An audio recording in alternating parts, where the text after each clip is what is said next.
This is MacFan 9000, Derek here. I'm out bike riding, and I saw a guy just walking around here, bright orange hat, and a gun. As you can tell by my breathing, I hauled ass.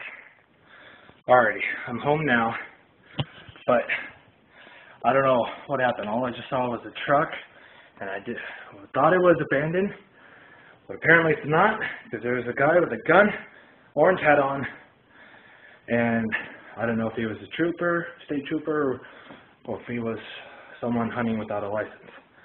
But yeah, I rode home, and I rode home fast.